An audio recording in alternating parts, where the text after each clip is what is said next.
that it's so correlated with it. But I feel like having, and it doesn't even have to be like a lead source, but it Mhm. could be like another business, right? Another business Yeah. that you work within, or they're in the space, but they're a different provider of a different service. Like, all the example that comes to my head was on our finish grade side for new home construction, right?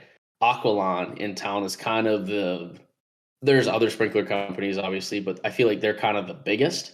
Um, and one of the places that we had did last week or something, um, honestly, the guys fucked it up, right? We hit like four, Joe called me, it was like 8 sprinkler heads. I didn't want to say 8, but it was like 8 sprinkler heads, and just ripped them out of the ground, right? And so Joe called me and he goes, Luke, did you have a new guy? Or like, what the hell happened? And I was like, no, it wasn't a new guy. I was like, bill me for him. Obviously that sucks, but tying into like the lead source piece is one, if I would have handled that situation like, oh well, sorry, better fucking fix it or fuck right off, right? Right. It's good to have that guy in our back pocket, knowing, okay, I know that these guys are going to take care of that, and if obviously there's issues, I can call them and they're going to cordially work for us. And knowing, granted, should that happen? No, it shouldn't. So I've got to have a conversation with my guys on it.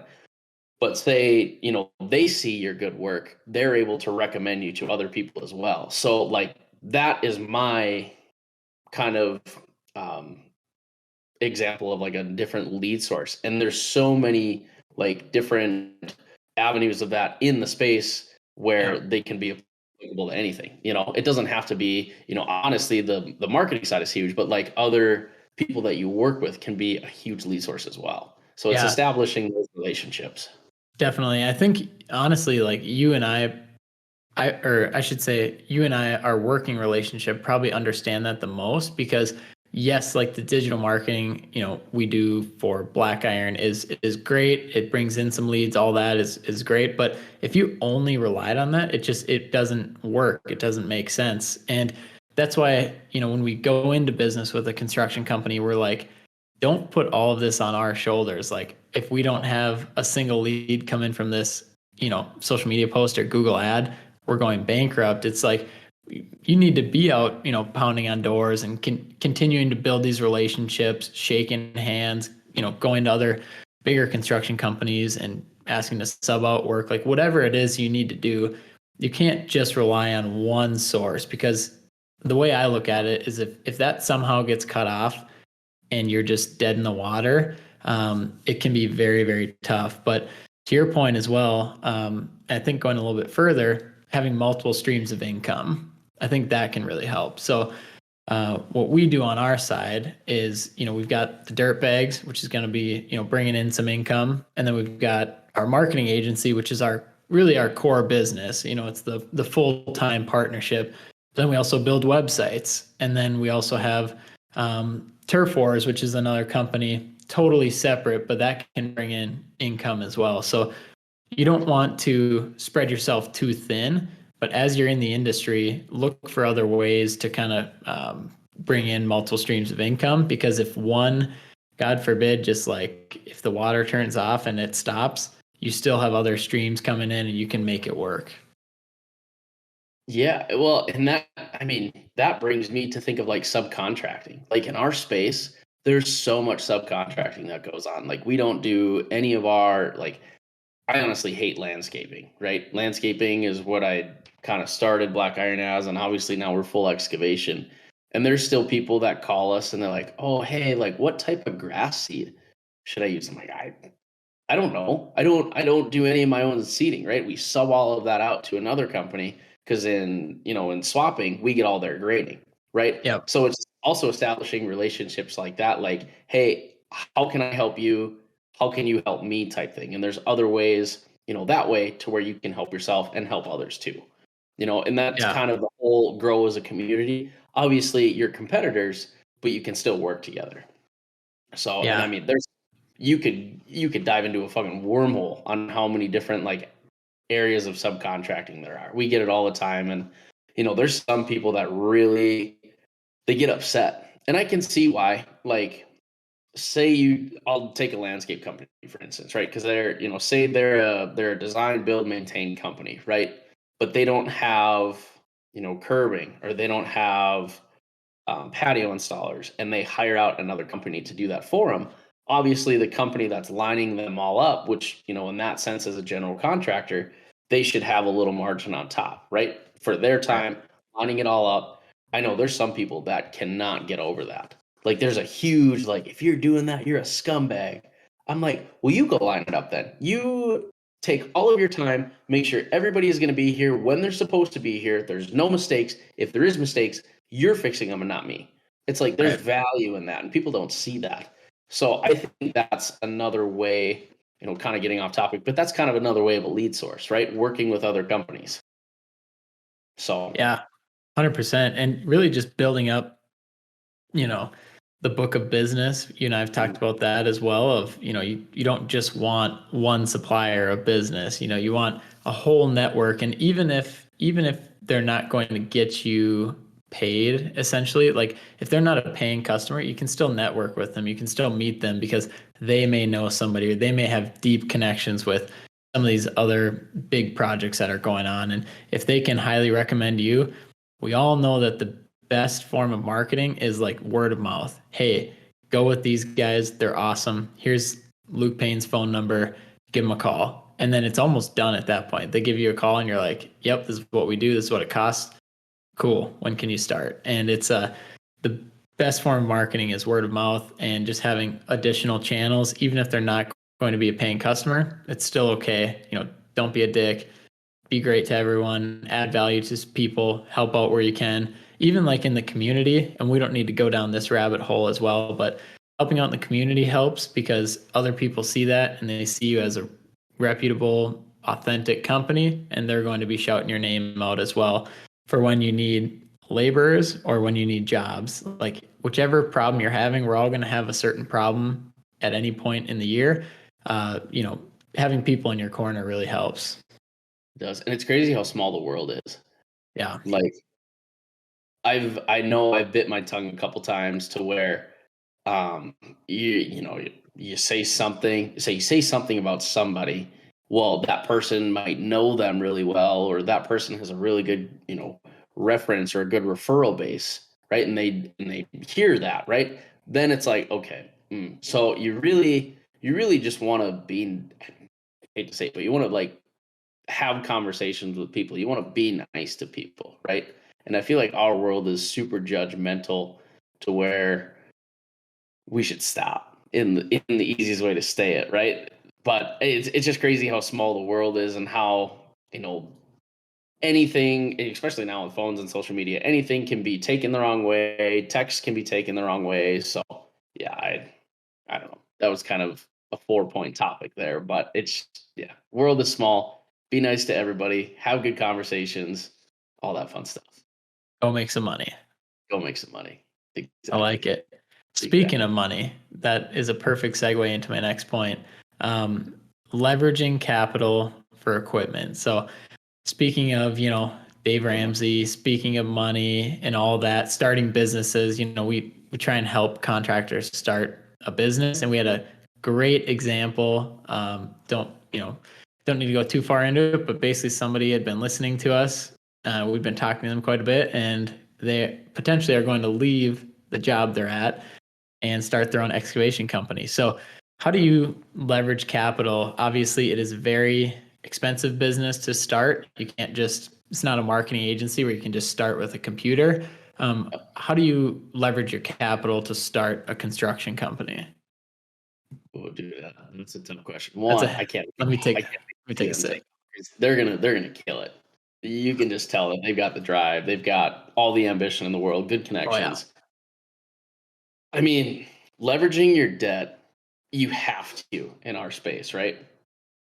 Because the way, and again, there's no, I'm sure there's better answers than some, and maybe mine are completely wrong, but they work for us.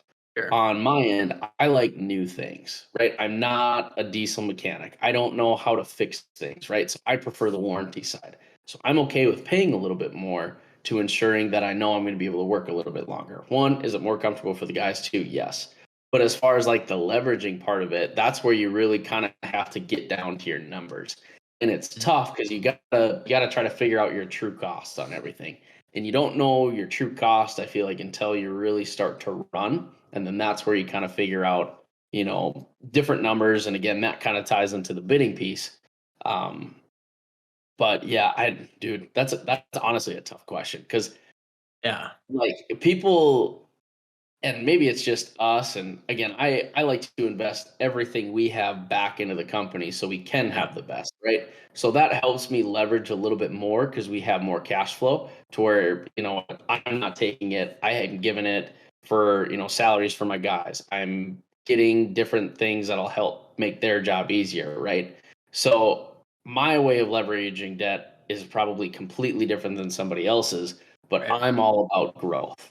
So I see a bunch of work right now, and again, that could change in the future, but there's so much work out there because so many companies have overbooked themselves to where I'm like, and it's even getting the machines right now is really tough. So it's like bring that into an effect, and oh, yeah, I'm trying to make it like a simple answer. And I heard a quote one time: "If you can't explain it to a 3-year-old, you don't Yeah. understand it yourself." And dude, I'm having a really hard time trying to think of a way to explain it to a 3-year-old right now. So maybe I No, don't understand it, but no, it's all good because I'm not 3, I'm 27, and I'm yeah, not even really understanding. So, dude, I think it's just if you take risks, you have to yeah, be able to have the work for it, right? yeah, So again, that goes into the connection piece. It's showing, that's where you guys have done a really good job for us is showing what you're capable of. And I feel like if you have a good presence, you have a good, name behind you, a good yeah, reputation, you have solid values. I feel like that work will come, and then you'll be able to take those larger risks for those bigger machines, add more guys or whatever it needs to kind of leverage that, and yeah, you'll be set. You know, yeah.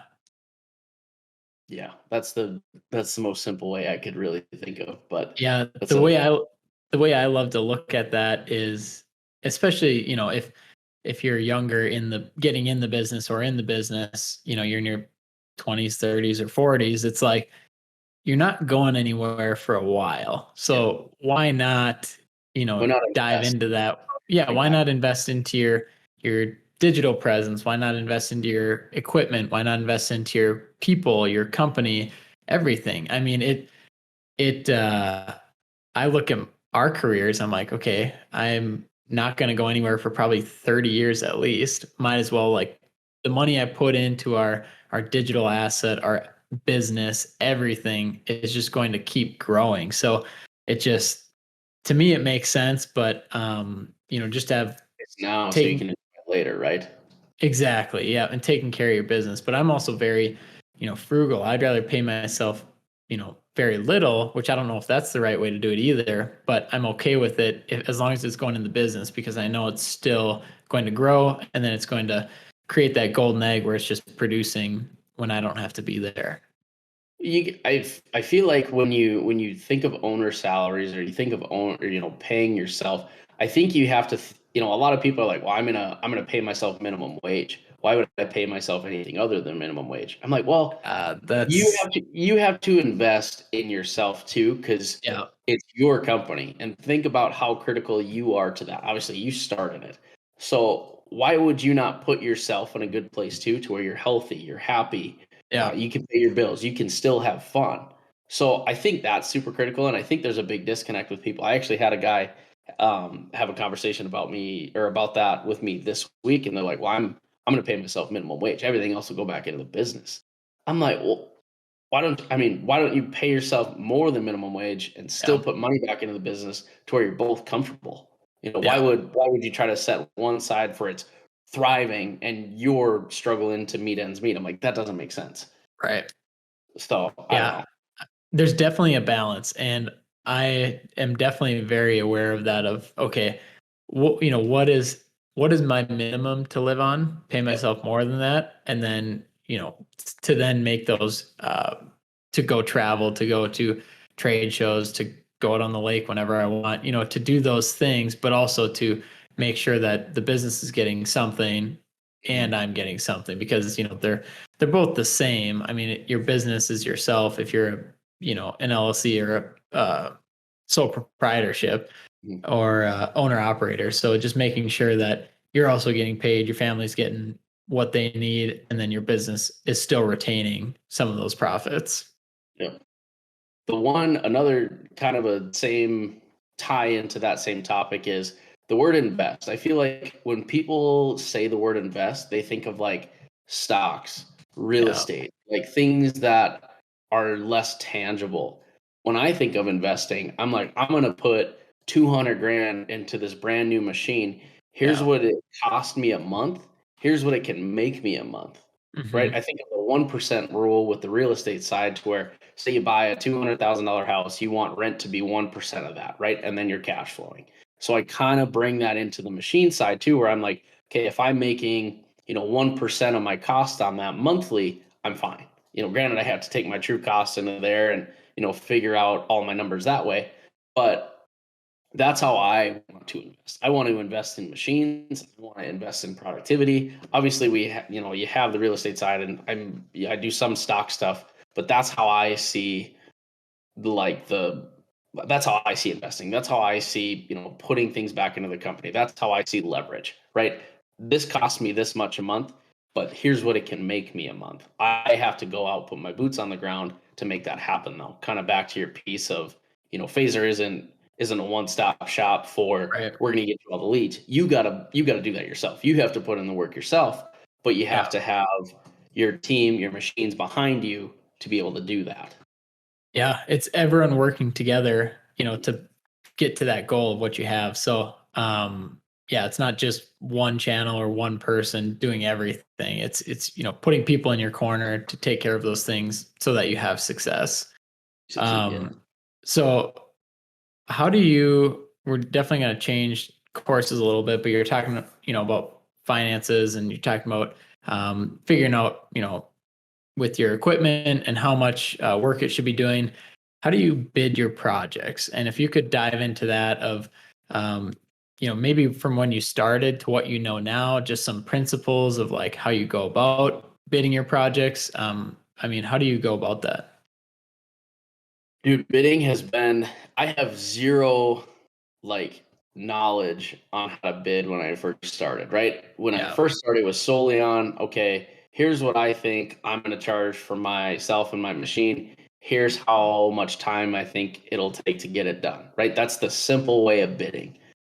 That was 3, 4 years ago. Now it's Yeah. completely different, to where honestly Garrett Williams kind of gave, I think, did we send each other that link and we're like, hey, Yeah. listen to this. This is really It good. was, I think it was the one with, it was a It was Stan, video. Yeah. Yeah. Dirt That's who it Monkey. was. Yeah, was it the Dirt Monkey or whatever his name is? Yeah. Stanley. Yeah. He takes your overhead, materials, what was this? There's four key: Labor. labor and then profit. And then Yeah. that's how he bids it. And I didn't quite understand that until I really kind of dove into like our true cost, what our overhead is, what we spend a month on fuel, Yeah. what we have for breakdowns, and how we can try to cover that with all of our projects. And so what I've kind of done, and it's worked so far, and granted this isn't the right or wrong way to do it, this has Sure. just worked for us. I take our total monthly billings, right? For what I have to pay out. Say I have to pay out 50 grand a month for payroll, machinery, insurance, all of that stuff. That's pretty even keel, that there's not a lot of variance in it. I take that and that's my base cost, right? So then when I do these projects, I try to figure out the true cost of the machine, the true cost hourly, and then obviously figure out our profit margins in between there. Okay. So, like, take the grading side. If we can grade 4 yard, or no, excuse me. Yeah, if we can grade like 4 to 6 yards a week per machine, we're profitable. If we don't, then we're not profitable. And it obviously depends on like the size of yards. But then how I figure out my baseline, because we're all per square foot on that, how I figure out my baseline per square foot is off those 4 to 6 yard averages. I take the true cost of the machine, and it, again, another reason why we buy CAT equipment, because they have a lot of those integrated into the machine. Like they'll have fuel consumption, they'll have, all these different tech sides to where that can help you bring you closer and closer to that, hourly number for what your machine true cost is, what your labor true cost is. Are they burning fuel? Are they, driving around from spot to spot? So those are all things that you got to try to figure out. And then that's how you can figure out your profit margins. I'll be honest, we try to make 15 to 25% for profit margins on our stuff. And we're really close to that this year, just because, and I think finding out our true cost of everything has really helped maintain that, or help us establish that. So that's been really fun. Yeah, man. It's knowing your numbers too, and just knowing what it's going to take, but also what it's going to take to keep growing and keep moving forward. Because if you're not making money as a business, I mean, like you don't have any money to invest into your customers the next year or the next 5 years. And it's like we want to be growing as businesses. So making sure you have that profit where you're paying yourself and you're growing your business is so important. That, and honestly, going out and doing it. You have to, Yeah. everybody's cost is so much different. Like mine might be 100% different than, somebody that's 2 blocks from me, right? Their Mhm. overhead might be way less than mine, so their way of estimating things is going to be completely different, which is fine. Um, fuck, I had a good train of thought on that one, but I forgot it. Um, Dude, I'll have I'll have to think of it, dude. It's hey, we Basilhaven were chat. yeah, we were rolling. If you guys haven't noticed, the podcast start out amazing and they kind of just slowly decline as we drive a few into us. So Yeah, um that's okay. That's good for the listeners, because hopefully they're maybe enjoying one with us. Um, exactly. yeah. Fuck, that was a good point too. I'm sure I'm gonna think of it here shortly, but It's all bidding. right. Oh yeah, you just have. I mean, you learn by doing, right? So Yeah. Cole and I, with the Western side, we don't. Neither of us have a lot of background into like the commercial stuff. So the projects that we have taken on this year, I mean, we'll spend 3 hours on the phone at night trying to figure out, okay, we'll break everything down into sections, we'll break our materials down, we'll break our cost of labor down, and we'll try to kind of hammer out numbers that way. Obviously we don't know because we've never done it, and Right. Cole has been really good about putting everything into a spreadsheet. We're mapping everything out, trying to find our actual true cost, and then putting our margins on what we would like to make on top of that. And it's been good. I mean, we're a couple projects in, and it's so far worked, but you got to put in that time to find your numbers, because if you Yeah. don't, then you don't know your profit margins. You don't know what you will be making, if that makes sense. Right. I mean, and that's with any business too. You look at where we started and where we are, and then where we're going to be in 5, 10 years. It's like you learn, you grow, you do, and then you figure out like, okay, how are we going to do this to make it work? How are we going to keep growing? How are we, what are our numbers? What are our costs? How can we not break even on every single project? Because there's a lot of stuff that happens, and mainly it just you don't know until it does happen to you. So it's you can't really read it out of a book or plan for it. It just has to happen to you, so then you can plan for the next one. 100%. And dude, knowledge is power. I don't remember where I heard that, but I heard that whether it was podcast or on Instagram, but it is so true. Having Yeah. knowledge in your space is very powerful. And we're definitely seeing that. Like we're finally, I know we've had a couple mistakes on like grade heights, right? Because either I've said the wrong measurements, or maybe they misheard me, or whatever it was. So we're finally integrating GPS into everything, so we can Yeah. take that guessing out. Is that expensive? Yes. But the payoff of that hopefully is, very fast. Right. So I think, again, that goes into, investing into yourself, investing into your guys, making sure you set your guys up so they can't fail. I think that's really important too. Right. Yeah. And just giving them a system to grow into as well. And like they can see the future of whichever business they're working for, especially, your company. It's not just a cash out the paycheck every 2 weeks. It's, you want to grow into something and actually have some ownership in like what you do and actually like going to work and perfecting your craft. Correct. And I think that's one thing I feel like employers have to be better at is really painting that picture for people and showing like, here's where we are now. Here's where I want to be 2 years. Here's where I want to be 5 years. And it's Yeah. weird because I actually had this conversation with a guy we're trying to hire out in Bismarck right now. We kind of been back and forth on, you know, expectations, kind of what he wants to get paid, just job description and thing like that. And I had sent him over. Cole and I had kind of agreed on this amount. We'll give you this. Here's kind of what we're thinking. Um, and I'm glad he pushed me back on it because now I get the opportunity to kind of paint that bigger picture for him. But he was Yeah. like, no, I'm a little bit higher of where I'm at currently. And it's like, well, are you gonna stay there? Like, is there room for Right. growth where you're at? And so I think there's a huge opportunity there, just showing people where you can go if everybody's on the same page. Yeah. Totally. And So it's just the longer form of like, are you going to stay there forever or grow into something, and like what do you want to do? And like you said, you're glad that there's some pushback because I mean, you always need to negotiate. And I think it's especially like when you're looking for a job or you're bidding a project, mhm. if somebody, lowballs you, you always need to come back and negotiate. Well, and I like to see pushback too, because that shows me that people value their time, Yeah. right? They're considerate of their time. So I know if I have them, they feel like they're taken care of, they're going to be considerate of my time as well. So, Yeah. but like again, painting that bigger picture, say we offer somebody 65 grand on like a salary base, say we give them a pickup, health insurance, blah, blah, blah. Right. And they're like, well, I'm making 70,000 right now.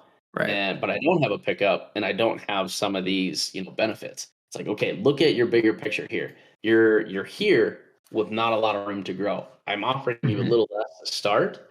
Here's where you can grow into. And I feel like I mean, painting that picture might be tough, but it's just really showing people where the room for growth is, where they Right. can, and then also asking them, where do you want to be? So I feel like employers need to do a better job at that because you don't hear a lot about in the construction industry of, hey, here's where you are now, here's where we would like you to be type thing.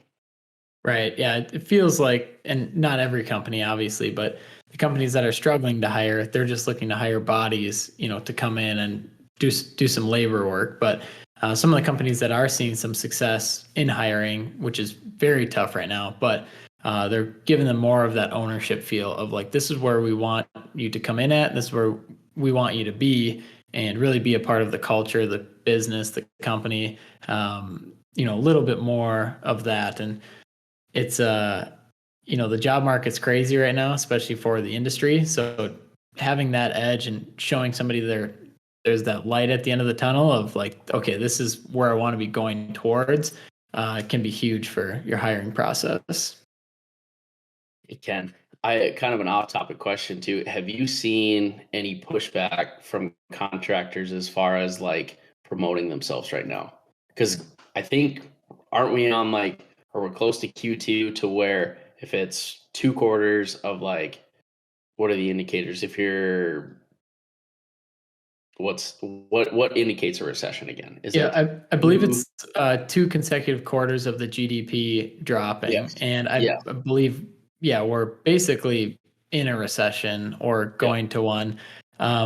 Yeah, the response I've seen is actually the opposite. So more companies are basically, and I don't know if they're cutting costs elsewhere or where they're kind of finding the money. I know it was a good year for a lot of companies, but they're seeing that, okay, we can't just rely on word of mouth for our jobs, or we can't just rely on our name. Like we do need to build a digital presence, have a good website, be out there a little bit more so that we can prepare for the next, the waves, the Yeah. recessions, the upticks, everything that is going to happen for the next 100 years. It's just, it always happens. It comes in cycles. And So we've seen the opposite. We've seen a lot of companies come to us and say, not necessarily backs up against the wall, but they're just like, okay, Luke, we know that this is more important than we thought. Like, how can we get started now so that in 3 years, like we're okay? It's a little bit more balanced out. Our company's a little bit more rounded out.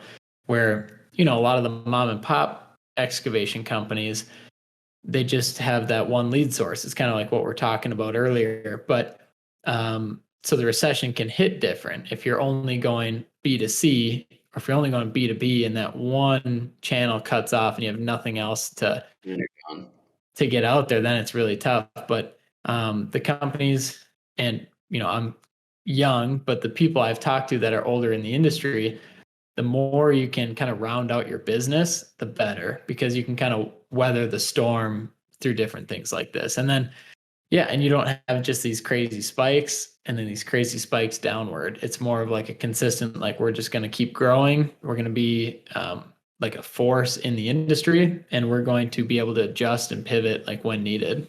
Yeah, you gotta trim the fat in your company, right? My mom always used to say that. You gotta trim the fat in your life. You gotta trim the fat, which is still trim the fat in your company, trim the fat in your life, whether it's working out or actually, cutting people off or cutting things out. Yeah, Yeah. it's um kind of an oddball question, but I just thought of it like relatability to maybe somebody that's listening to this conversation right now. What are some of the biggest things that you're seeing contractors approach you of saying that they're having a hard time with? Is it hiring? Is it more digital presence? Like what are some of people's struggles? Yeah. So the main thing is not leads. I know most marketing agencies I work with, it's all about the leads. It's okay, well, 10x your leads, but in this economy in the construction industry, it's not so much like that for every company. So what I've seen is the digital presence. Okay, Luke, we have been working on building our website on GoDaddy. We're two construction guys, like hunting and pecking at the keyboard here. We don't know what we're doing. We're wasting our time. The website looks like shit. Can we just like hire it out? So we're seeing like the digital presence. We offer our all-in-one team, so it's more of like this is just what we do every single day. You can hire somebody to do it, or you can try and do it yourself. It's going to be a mediocre result, but so we see that. But then on the flip side too, it is the hiring, and it's more of the long-term hiring. So yes, we can do certain things, run certain ads to bring more applications in, but it's more so about, okay, if we're developing our brand and our presence online and in the community over the next year or two, 3 years, it's going to make us look a lot better for when we do hit that next lull and we need to hire more people. So it's a little bit of both, but it's not so much on the, Luke, we need marketing to save our business. We need more work. It's more of the, I don't even know what I'm doing here. Like, can I just go to you? You work with construction companies. Can your team help us with everything? And then, a lot of times too, we have their passwords, we have their access, we can help them feel a little bit more organized online. We work with other companies, so we know, we can take data that we've seen work with Black Iron or other companies and use it for their company. So there's a lot of that goes into it too. We have a network of construction companies, and some stuff's working better for some companies, some stuff's not. Whether you're on the East Coast, West Coast, or in the Midwest, it's all different. Everyone's so different depending on where you are. Yeah. How so with like obviously your business, but then you looking into like construction businesses, how important is structure? I see a lot of people that are kind of like writing things on sticky notes, like, oh, Yeah. here's my password, and then they never see it again, or here's my cost of this, here's my cost of that. Like, do you run into a lot of things where you're like, dude, you are not organized at all? Yeah. And I think most people listening to that, they're all just shaking their head. Like, most of us are unorganized. I mean, we can all admit that. And one of the actually the value adds that we bring as a company, and that I tell my team, is like, help our clients feel more organized. We've started to do more Monday check-ins. On Mondays, we check in, we say, okay, this is This is where we're at. This is what we're working on. Here's what we're going to do. And then monthly check-ins, like let's check in every month. Here's where we're at. Here's what we're going to do. Because especially in the construction industry, you get so busy. There's so many fires to put out. There's people in your ear. There's money coming in. There's economic whatever. I mean, it's just crazy. So if we can provide any sort of stability, organization to somebody's life, all on the digital side, like that's a huge win in my book, because they can come to us for anything digital. If they need something designed, graphic design, social media, website stuff, we have the capabilities to do it all. But at the same time, if they don't talk to us for months, we're already doing our stuff in the background. So we have our own program. We're doing that. So that works out really well, because this industry is different than any other industry out there. And I love it. I take pride in, getting to work with these amazing people, but it's just different. And people are much, much busier. Yeah, it's a lot of, like, most of my calls are done just on the phone and they're in the dozer. And so I'm just like giving them a quick update. I'm like, okay, here's where we're at. Here's what we want to do. Is that cool? And it's like, just putting that trust into myself and our team helps a lot too. So it's like, yeah, Luke, I believe it. I trust you. Let's do it. And, that means a lot as well. 100%. No doubt about it. Yeah, no, that's cool. I mean, myself, like looking into your company, I'm like, I don't know what the fuck I would do without Luke, right? I'm like, I don't remember half my passwords. I don't remember like any of Yeah. that. I like can recall times where I'm like, Luke, do you remember my password for this? And you're like, oh yeah, Yeah. right I'll here. just send it over. Yeah, I'll get that to you here shortly. Oh, Yeah, that's great. dude. But yeah, honestly, and that's what I want to be. I want to be a partner with these companies, not equity wise, but just, yeah, I mean, I want to be the digital marketing team for your company for the next 10 to 20 years, instead of just like let's do a quick 6-month campaign, So that's what we're in business for. Like we said earlier, we're not going anywhere, both of us. And, we're going to be in this industry for a long time. Speaking of industries, speaking of campaigns, ConExpo. This Dude. just how are you? You're going right? So huge bombshell in a good way. ConExpo 2023. Yeah, we're all going. We're bringing the crew. I got my first ever speaking gig, so I'll be speaking at ConExpo. Oh The yeah, title: The Importance of Building an Online Presence for Small to Medium-Sized Contractors. hell yeah, dude. Perfect. Yeah. And So that's been like a work in progress for you for what, like 4 months? I remember yeah, we talked about that like early winter. So yeah, probably absolutely. Yeah, so a huge shout out to ConExpo. I mean, I've been trying to work with them, and they've been amazing. Been talking with John to start, and then he connected me with Brooke, who oversees all of the educational sessions that go on at ConExpo.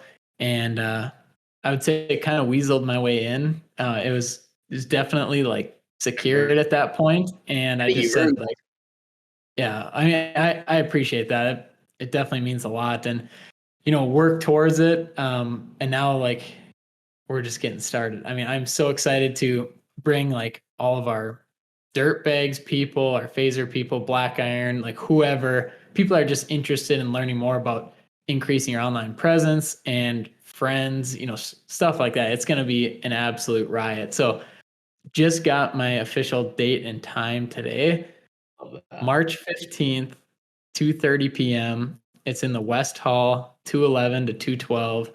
Write it down. I believe the registration, so you have to register to sign up for the session. So essentially I can like sell out the session, which would be cool. So go sign up.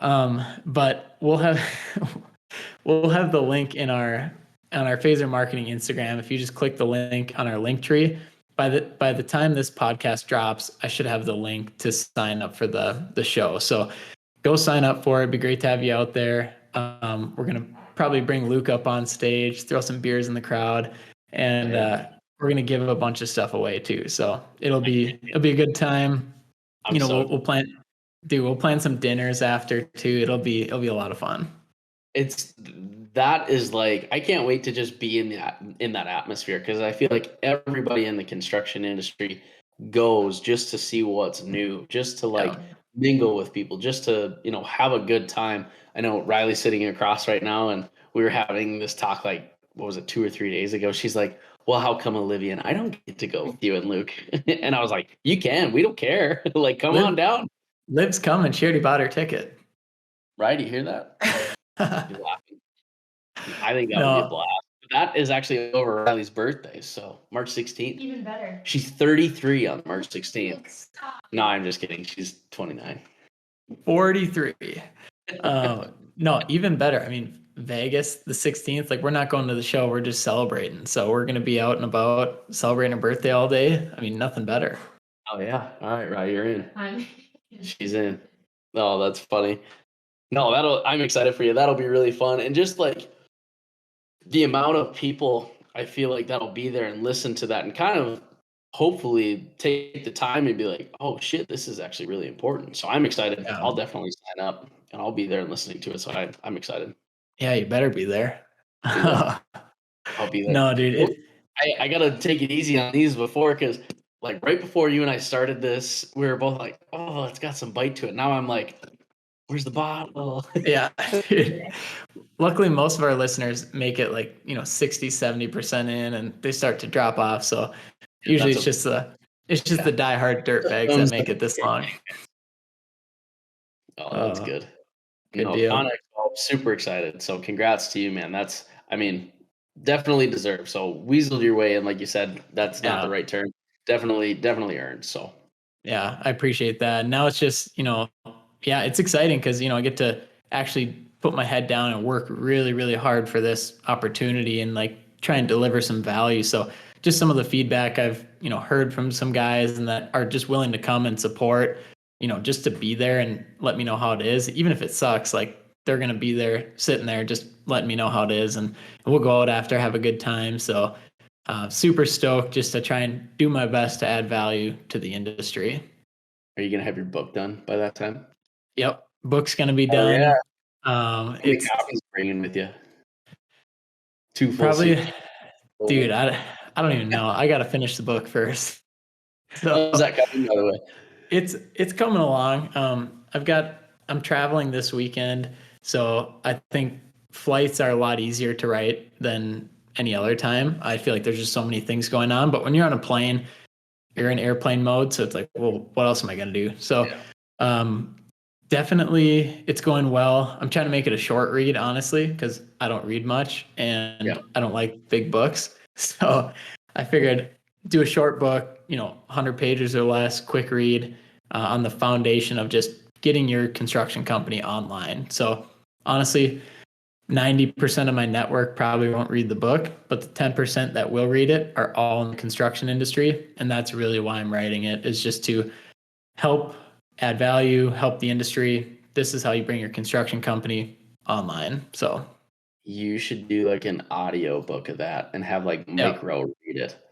That would be, dude, top. I could just retire at that point. Like they peak in high school. Luke would peak at that point. I'd peak at 27. But you're still going. So yeah, I'll text Mike and see if he's down to do it, and we'll lock it in. The next dirty jobs, Micro. That'd be sweet. Great. But cool. Well, all right. I think that just about wraps up. Yeah, wraps up the podcast here. Thank you, everyone. If you made it this far, thank you for listening to the Dirtbags podcast. We got Luke and Dirtbag. For you. Yeah, we got Dirtbag Brandon behind the scenes here, producing this, editing, keeping us in line. Again. Brandon, you're the man, and we appreciate all you guys for listening and tuning in.